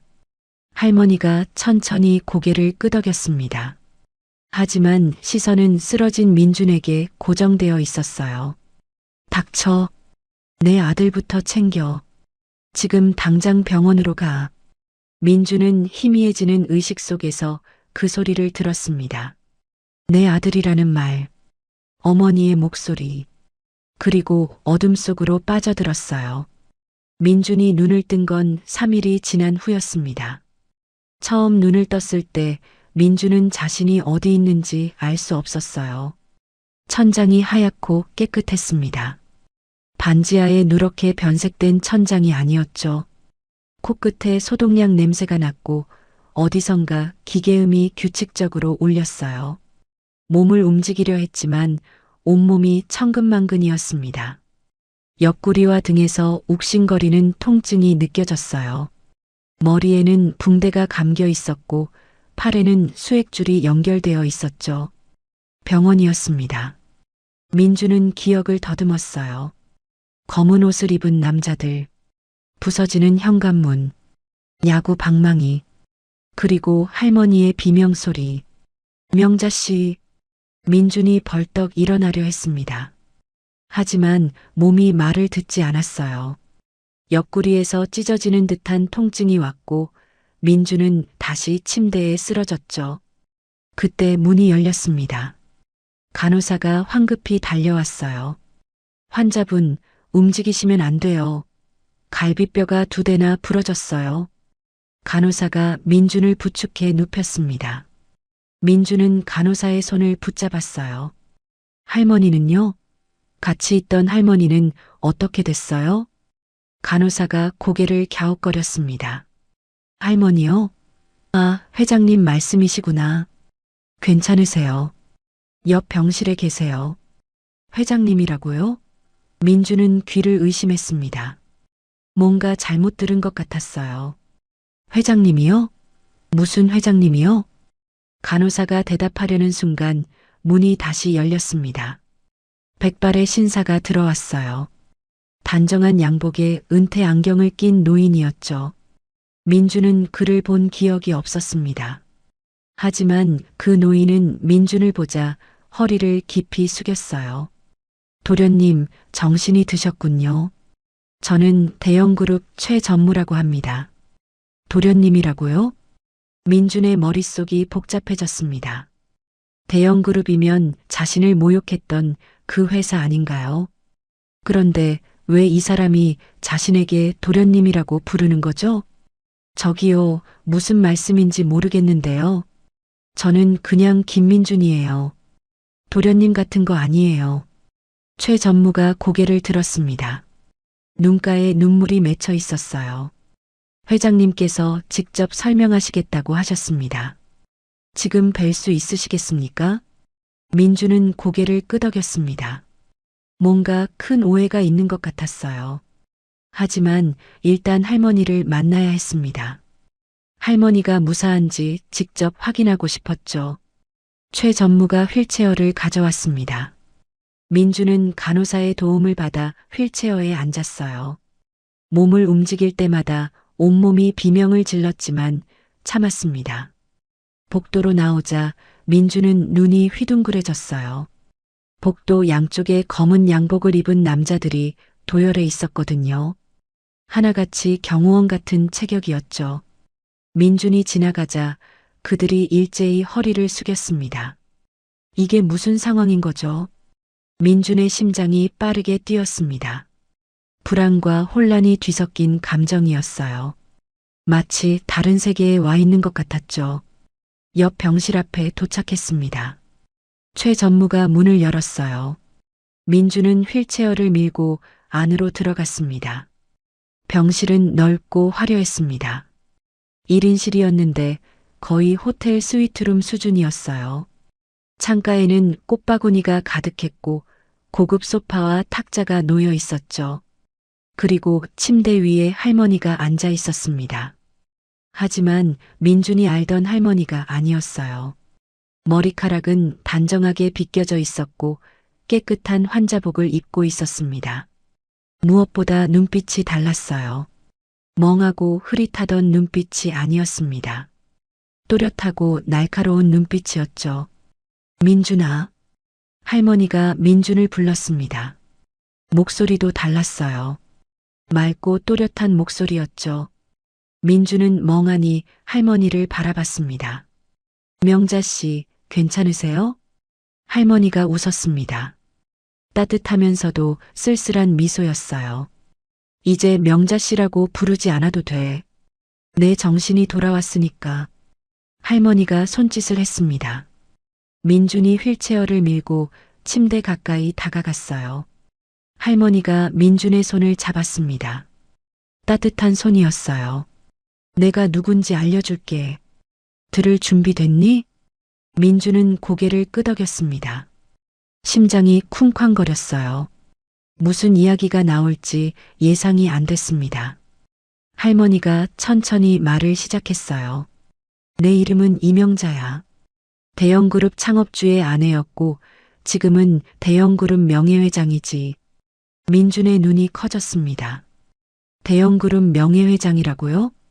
뉴스에서 실종됐다고 나왔던 그 사람이요? 1년 전에 나는 치매 초기 진단을 받았어. 그걸 안박성훈이가 나를 요양원에 가두려고 했지. 내가 죽어야 경영권을 차지할 수 있으니까. 할머니의 목소리에 분노가 서렸습니다.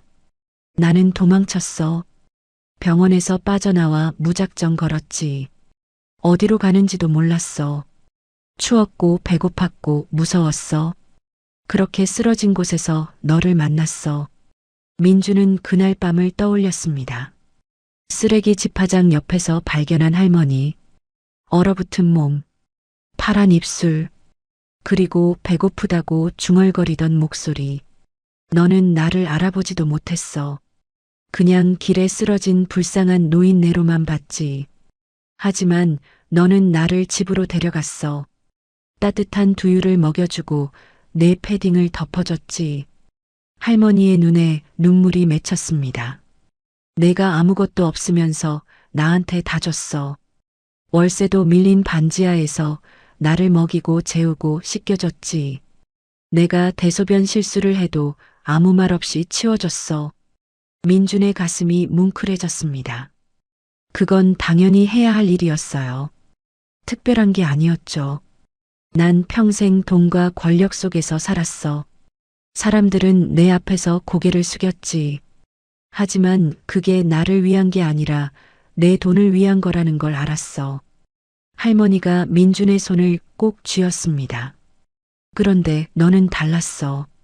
나한테 아무것도 바라지 않았어. 그냥 사람이 사람을 돌보는 거였지. 그게 얼마나 귀한 건지 평생 몰랐어. 민주는 눈물이 나올 것 같았습니다. 할머니의 말 한마디 한마디가 가슴에 박혔어요. 그날 밤 내가 나를 지키려고 맞았을 때 내 기억이 돌아왔어. 내 피가 내 얼굴에 떨어졌을 때 70년 전 일이 떠올랐지. 내 남편도 똑같이 나를 지키다 죽었거든. 할머니가 눈물을 닦았습니다. 너는 내 아들이야. 피는 안 섞였지만 너만큼 나를 사랑한 사람은 없었어. 그래서 결정했어. 할머니가 민준의 눈을 똑바로 바라봤습니다. 너를 내 양자로 삼을 거야. 법적으로도 내 아들로 만들 거야. 민준은 얼어붙었습니다. 말이 나오지 않았어요. 양자라고요? 재벌가의 양자? 명자 씨, 아니 회장님, 저는 그냥 배달 아르바이트생이에요. 그런 대단한 집안에 들어갈 자격이 없어요. 할머니가 고개를 저었습니다. 자격은 내가 정하는 게 아니야. 내가 정해. 그리고 난 이미 정했어. 할머니의 목소리는 단호했습니다. 대기업 회장의 목소리였죠. 박성훈이 아직 처리 안 됐어. 그놈이 너를 해치려 한 것도 용서 못해. 일주일 후에 걔가 회장 취임식을 연다고 하더라. 그 자리에서 모든 걸 끝낼 거야. 민주는 여전히 믿기지 않았습니다. 어제까지 반지하에서 배달 아르바이트를 하던 자신이 재벌가의 양자가 된다고요? 하지만 할머니의 눈빛을 보니 진심이라는 걸 알 수 있었어요. 장난이나 동정이 아니었습니다. 진짜로 민준을 아들로 생각하고 있었죠. 회장님, 저는 정말 아무것도 아닌 사람이에요. 고아원에서 자랐고 대학교도 못 나왔어요. 그런 사람이 어떻게... 할머니가 민준의 말을 끊었습니다.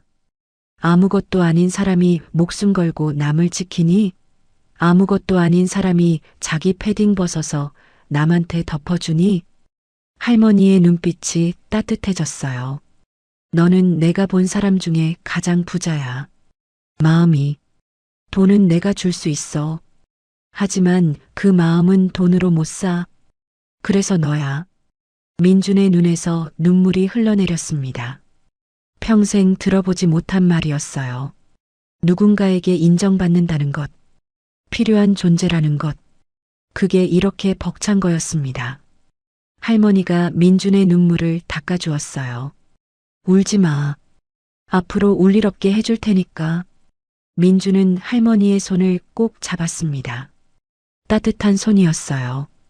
평생 그리워하던 어머니의 손 같았죠. 일주일 후 대형그룹 본사에서 박성훈의 회장 취임식이 열릴 예정이었습니다. 하지만 그 자리는 취임식이 아니라 심판의 장이 될 거였어요. 민준은 아직 몰랐습니다. 그날 자신의 인생이 완전히 뒤바뀌게 될 거라는 것을요. 일주일이 지났습니다. 대형그룹 본사 대강당은 아침부터 분주했어요. 오늘은 박성훈 부사장의 회장 취임식이 열리는 날이었거든요. 대강당에는 수백 명의 하객이 모여 있었습니다. 이사진, 주주들, 그리고 각계각층의 유력 인사들이었죠. 무대 위에는 거대한 현수막이 걸려 있었어요. 대형그룹 신임 회장 취임식이라는 글자가 금색으로 빛나고 있었습니다. 화려한 꽃 장식과 조명이 무대를 수놓았죠. 성우는 무대 뒤에서 거울을 보고 있었습니다. 최고급 맞춤 양복을 입고 머리를 깔끔하게 빗어 넘겼어요. 손에는 연설문이 들려 있었죠. 드디어 이 자리가 내 거야. 성훈이 혼잣말을 했습니다. 입꼬리가 실룩 올라갔어요. 1년을 기다렸습니다. 고모를 제거하고 경영권을 차지하기 위해 온갖 수단을 다 썼죠. 이제 오늘로 모든 게 끝나는 거였어요. 물론 일주일 전 일이 좀 껄끄럽긴 했습니다. 반지하에 보낸 흥신소 인력들이 체포됐다는 소식을 들었거든요. 하지만 그들과 자신을 연결할 증거는 없었어요. 모든 지시는 구두로 했고 돈도 현금으로 건넸으니까요. 박 부사장님, 시간 됐습니다. 비서의 목소리가 들렸습니다. 성우는 연설문을 접어 주머니에 넣었어요. 그리고 어깨를 펴고 무대로 향했죠. 무대 위에 오르자 수백 개의 시선이 쏠렸습니다. 카메라 플래시가 터졌어요. 성우는 능숙하게 미소를 지었습니다. 이 순간을 위해 살아왔어요. 마이크 앞에 섰습니다. 객석이 조용해졌죠. 존경하는 내외 귀빈 여러분. 성훈이 입을 열었습니다. 목소리는 차분하고 자신감 넘쳤어요. 오늘 저는 대형그룹의 새로운 수장으로서 여러분 앞에 섭니다. 저의 고모님이신 이명자 명예회장님의 유지를 받들어. 유지라는 말에 객석 일부에서 술렁거림이 있었어요. 아직 명예회장의 생사가 확인되지 않았는데 유지라니요. 하지만 성우는 개의치 않았습니다. 명예회장님께서 실종되신 지 1년이 넘었습니다. 저희 모두 회장님의 안위를 걱정하며 수소문했지만 끝내 찾지 못했습니다. 이제는 회장님의 뜻을 이어받아 대형그룹을 더욱 발전시켜야 할 때라고 생각합니다. 성훈의 연설이 이어졌어요. 미래 비전이니 성장 전략이니 하는 말들이 쏟아졌죠. 객석의 반응은 무덤덤했습니다. 박수도 드문드문 나왔어요. 그때였습니다. 쿵. 대강당 뒤쪽 거대한 문이 열리는 소리가 났어요. 무거운 철문이 안쪽으로 밀려 들어왔습니다. 모든 시선이 그쪽으로 쏠렸습니다. 성훈도 말을 멈추고 고개를 돌렸어요. 문 사이로 한 청년이 들어왔습니다. 말끔한 검은색 수트를 입고 있었어요. 단정하게 빗어넘긴 머리카락, 곱게 편 어깨. 그 청년이 밀고 있는 것은 최고급 휠체어였습니다. 휠체어에는 한 노인이 앉아 있었어요. 화려한 한복을 차려입고 머리를 곱게 빗어 올린 노인이었죠. 목에는 진주 목걸이가 걸려 있었고 손에는 초록색 옷반지가 빛나고 있었습니다. 객석이 술렁거렸어요. 여기저기서 웅성거리는 소리가 들렸죠. 저분이 누구야? 설마. 아니, 저게 회장님 아니야? 성운의 얼굴이 굳어졌습니다. 피가 쭉 빠져나가는 것 같았어요. 손에 쥔 마이크가 덜덜 떨렸죠. 휠체어가 천천히 무대 쪽으로 다가왔습니다. 객석 한가운데 통로를 지나 앞으로 나왔어요. 사람들이 일어나 길을 비켜줬습니다. 휠체어를 밀고 있는 청년은 민준이었어요. 일주일 전만 해도 반지하에서 배달 아르바이트를 하던 그 청년이었죠. 하지만 지금의 민준은 달랐습니다. 눈빛에 힘이 있었고 걸음걸이에 자신감이 있었어요. 휠체어가 무대 앞에 멈췄습니다. 명자 회장이 천천히 일어섰어요. 민준이 부축하려 했지만 회장이 손을 저었죠. 스스로 걸어서 무대 위로 올라갔습니다. 한 계단 한 계단. 80에 가까운 나이에도 등은 꼿꼿했어요. 위험 있는 걸음이었습니다. 대한민국 재계를 50년간 호령한 철의 여인의 걸음이었죠. 성우는 마이크를 떨어뜨렸습니다. 쿵 하는 소리와 함께 하울링이 울렸어요. 하지만 그 소리도 듣지 못한 것 같았죠. 귀신을 본 사람처럼 얼굴이 사색이 되어 있었습니다. 고모님? 성운의 목소리가 갈라졌어요. 명자 회장이 성운 앞에 섰습니다. 그리고 차갑게 내려다봤죠. 고모님? 내가 언제부터 날 고모님이라고 불렀니? 명자 회장이 바닥에 떨어진 마이크를 집어들었습니다. 객석을 향해 돌아섰어요. 내가 치매라고? 죽었다고? 누가 그런 헛소리를 해? 회장의 목소리는 우렁찼습니다. 대강당 전체에 울려 퍼졌어요. 수백 명의 청중이 숨을 죽였습니다. 1년 전 나는 조카에게 배신당했어. 이자가 나를 병원에서 내쫓고 거리로 내몰았지. 죽게 만들려고 했어. 객석에서 충격의 탄성이 터져 나왔어요. 여기저기서 웅성거리는 소리가 커졌죠. 명자 회장이 손짓을 하자 대형 스크린이 내려왔습니다. 화면에 영상이 재생되기 시작했어요. 흥신소 실장의 자백 영상이었습니다. 성운이 명자 회장을 찾아서 제거하라고 지시한 내용. 반지하에 사람을 보내 민준을 폭행하라고 한 내용. 모든 것이 생생하게 녹화되어 있었죠.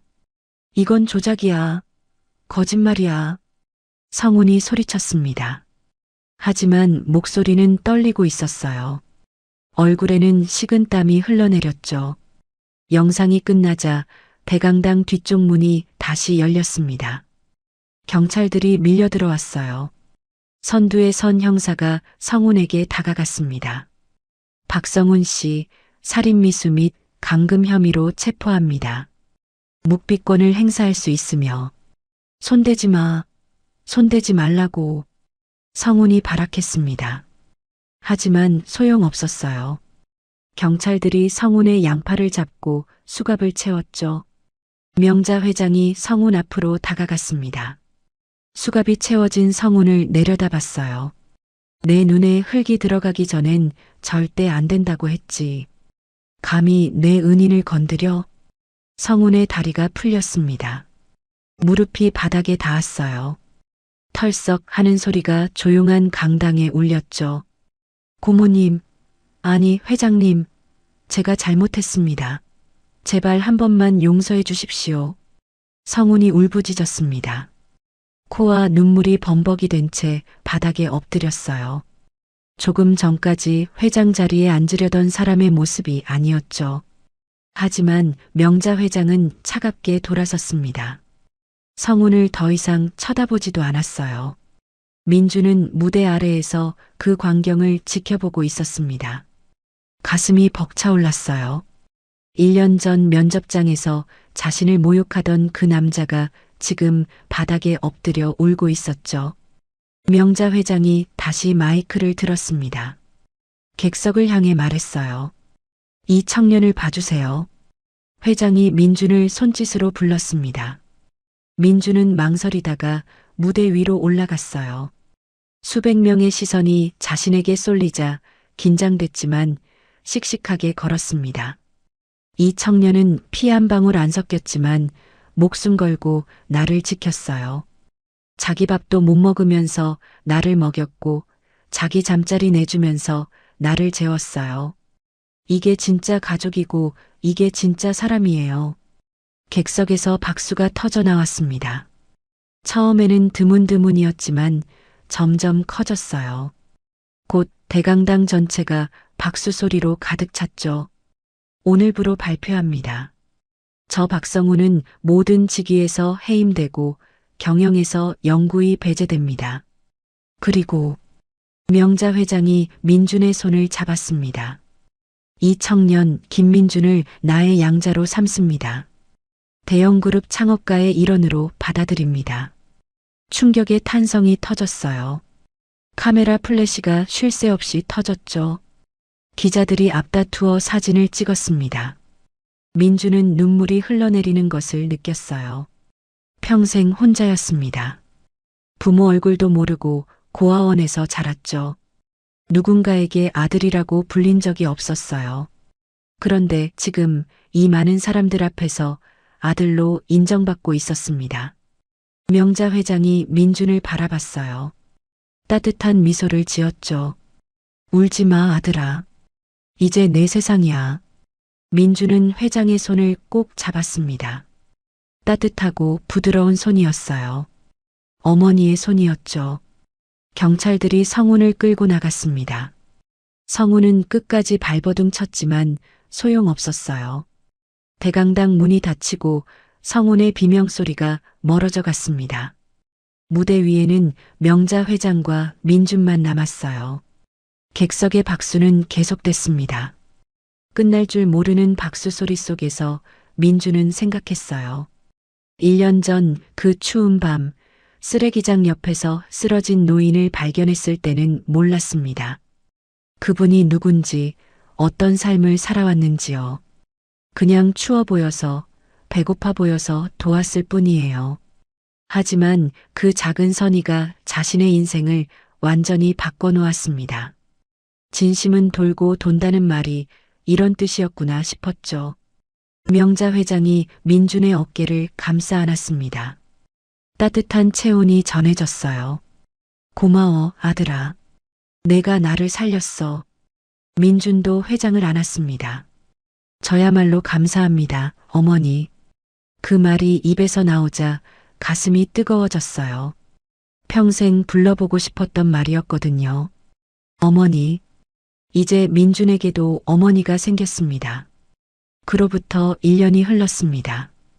봄이었어요. 벚꽃이 만개한 4월의 어느 날이었죠. 서울 외곽의 조용한 주택가에 예쁜 정원이 딸린 2층 집이 있었습니다.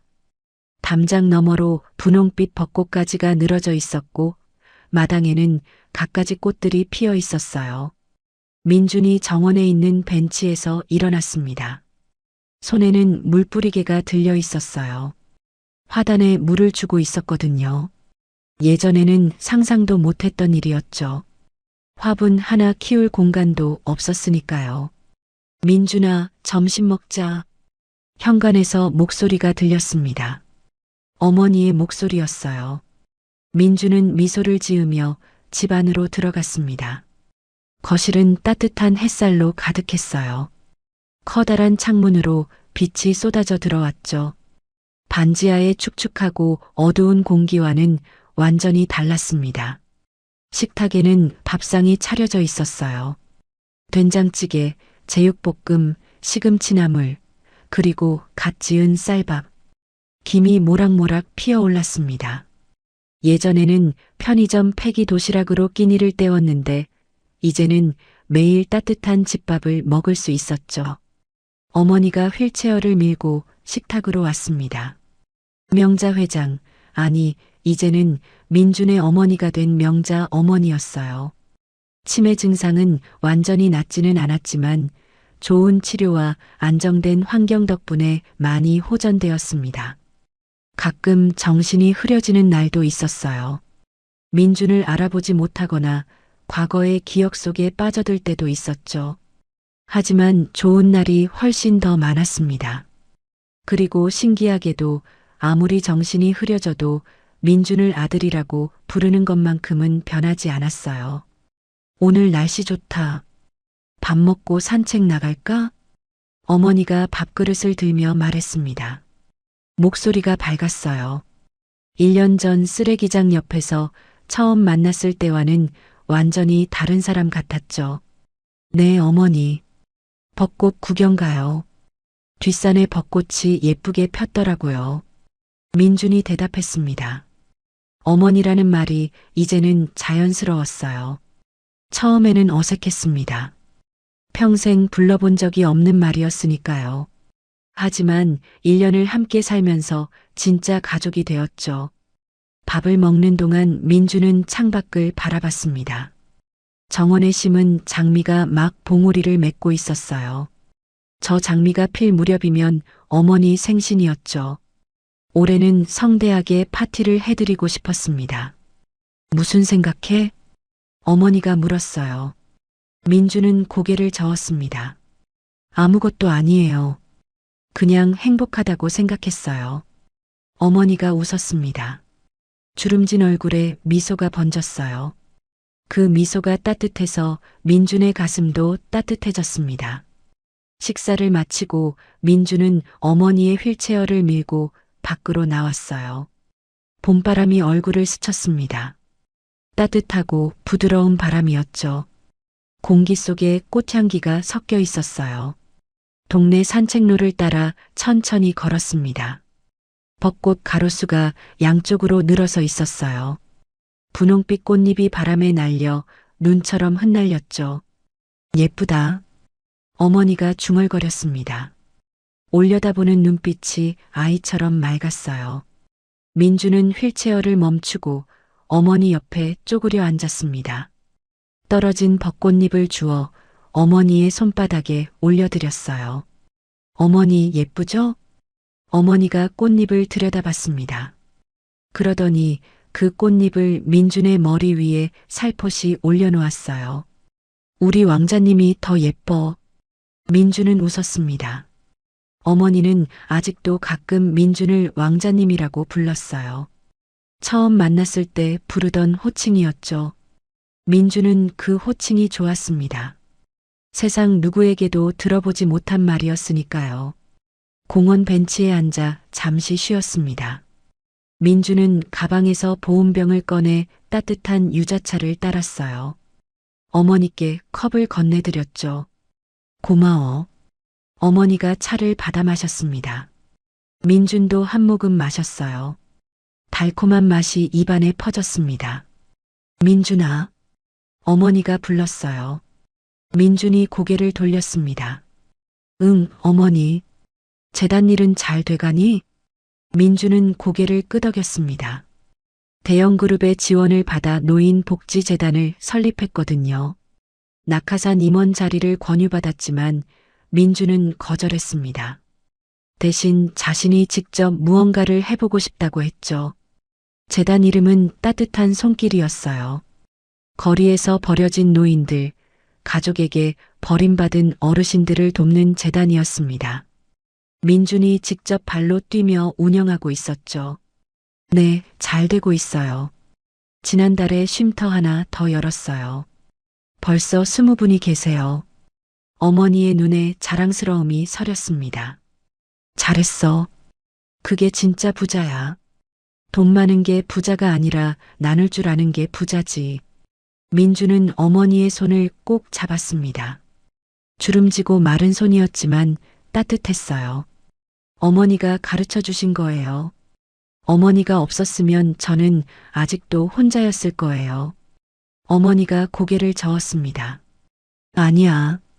내가 나를 살린 거야. 내가 그날 밤 나를 지나치지 않았으니까. 민주는 1년 전 그 밤을 떠올렸습니다. 영하 15도의 추위 속에서 쓰레기장 옆에 쓰러져 있던 노인. 그분이 자신의 인생을 이렇게 바꿔놓을 줄은 꿈에도 몰랐죠. 그때 민준에게는 아무것도 없었습니다. 돈도 없고 배경도 없고 학력도 없었어요. 가진 거라곤 입고 있던 패딩 하나뿐이었죠. 하지만 그걸 벗어서 노인에게 덮어드렸습니다. 진심 하나로요. 그리고 그 진심이 돌아온 거였어요. 100배, 1000배로. 어머니, 민준이 불렀습니다.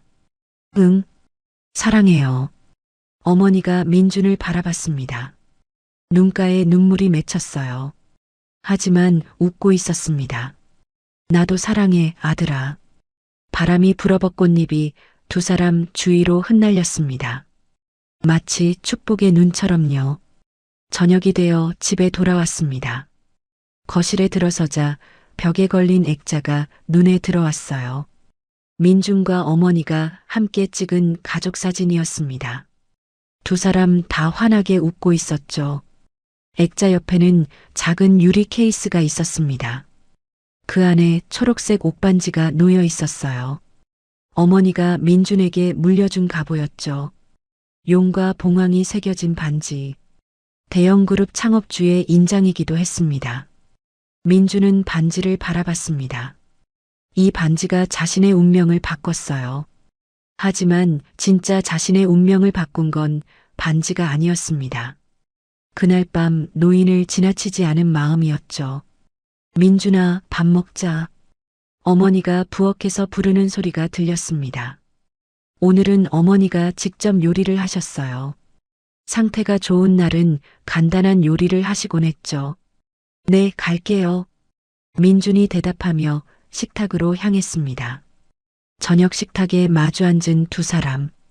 피 한 방울 섞이지 않았지만 세상 어떤 가족보다 가족 같았습니다. 어머니, 밥 맛있어요. 많이 먹어. 더 줄까? 평범한 대화였습니다.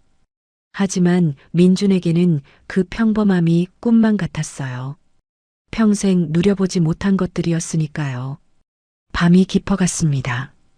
어머니를 방에 눕혀드리고 민준은 거실 소파에 앉았어요. 창밖으로 별이 보였습니다. 민준은 생각했습니다. 가진 게 없어서 나눌 게 없다고 생각했었어요. 하지만 틀렸습니다. 진심 하나면 충분했어요. 내 인생의 가장 추웠던 겨울, 나를 구원한 건 100억의 유산이 아니었습니다. 어머니의 따뜻한 손길이었죠. 그리고 그 손길은 내가 먼저 내밀었던 거였습니다. 창밖에 봄바람이 불었습니다. 벚꽃 향기가 실려 들어왔어요. 민주는 눈을 감았습니다. 얼굴에 미소가 번졌죠. 드디어 진짜 봄이 온 거였습니다. 오늘 들려드린 이야기 어떠셨나요? 쓰레기장 옆에 버려진 치매 할머니를 외면하지 않았던 가난한 배달 청년 민준. 그가 가진 건 낡은 패딩 하나와 따뜻한 마음뿐이었습니다. 하지만 그 작은 진심이 1년 후 상상도 못한 기적으로 돌아왔죠. 만약 그날 밤 민준이 할머니를 그냥 지나쳤다면 어떻게 됐을까요? 여러분이라면 영하 15도의 추위 속에서 낯선 노인에게 자신의 패딩을 벗어줄 수 있으셨을까요? 차가운 겨울 끝에 찾아온 봄처럼 여러분의 마음에도 따뜻한 울림이 전해졌으면 좋겠습니다. 가진 게 없어서 나눌 게 없다고 생각하지 마세요. 진심 하나면 충분하니까요. 오늘 이야기가 좋으셨다면 구독과 좋아요 꾹 눌러주시고 지금 어디에서 듣고 계신지 댓글로 남겨주세요. 여러분이 계신 그곳에 늘 기적 같은 행운이 함께하길 진심으로 빌겠습니다. 지금까지 민낯사연이었습니다.